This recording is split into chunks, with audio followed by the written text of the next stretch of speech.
Bonjour à tous et bienvenue sur Un autre point de vue. Voici une vidéo Actualité scientifique. Au lycée, un des objectifs de la SPSVT est de développer notre culture scientifique. C'est aussi un travail que l'on peut faire par soi-même, en enrichissant nos cours de nos recherches personnelles, ou en regardant cette vidéo. Nous parlerons de la découverte d'un 10e gène du virus du sida, en lien avec le chapitre L'histoire humaine, lu dans son génome. Vous savez que l'on peut séquencer un génome.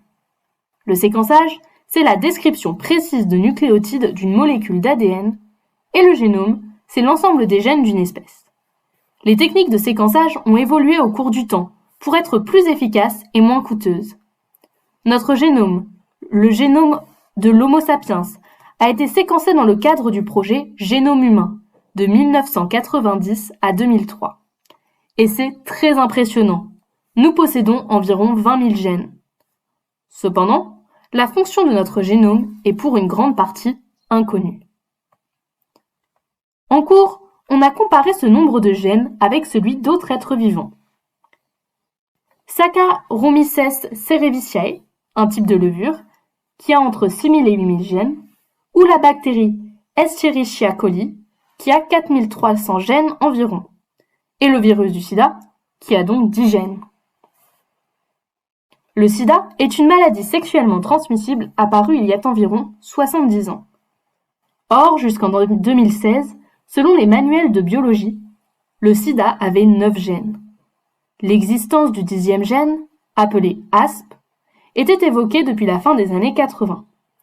Son existence ou non a été un grand objet de débat jusqu'à sa confirmation en 2016 par une équipe de chercheurs français de l'Université de Montpellier en lien avec le Centre national de recherche scientifique, le CNRS.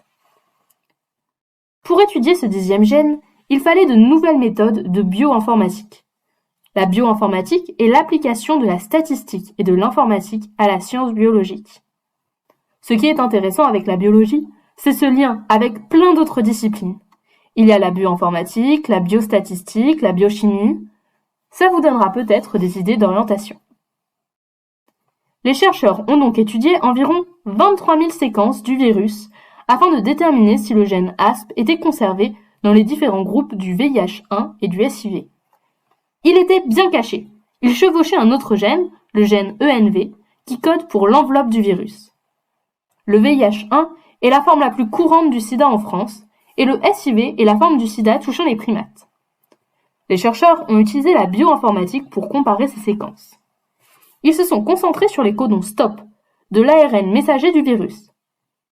Si vous vous rappelez de votre cours sur la traduction, vous vous souvenez que le ribosome avance sur l'ARN messager, de codon en codon, en formant des liaisons peptidiques entre les acides aminés. C'est ce qu'on appelle l'élongation. Cette phase se poursuit jusqu'à la lecture d'un codon STOP, où le ribosome se dissocie et libère la protéine. Cette étude a montré que le 10e gène du sida, ASP, n'est présent que chez les virus humains. Étant vraisemblablement apparu lors de l'émergence chez l'homme du virus, il aurait été conservé au cours de l'évolution. Il doit donc sûrement conférer un avantage au virus. C'est le principe de la sélection naturelle qu'on étudiait en 3e. Cependant, sa fonction est encore inconnue. Ainsi, sa découverte ouvre de nouveaux champs de recherche. De plus, les techniques de bioinformatique utilisées, qui étudient les codons STOP, pourront être utilisées dans d'autres études sur des virus où le même type de questions se pose.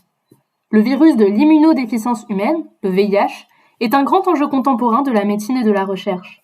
Mieux le connaître nous permettra peut-être d'y trouver un vaccin. J'espère que cette vidéo vous aura plu. Elle fait le lien avec pas mal de notions abordées en cours et en même temps permet de développer une petite culture scientifique. N'hésitez pas à me proposer d'autres sujets d'actualité.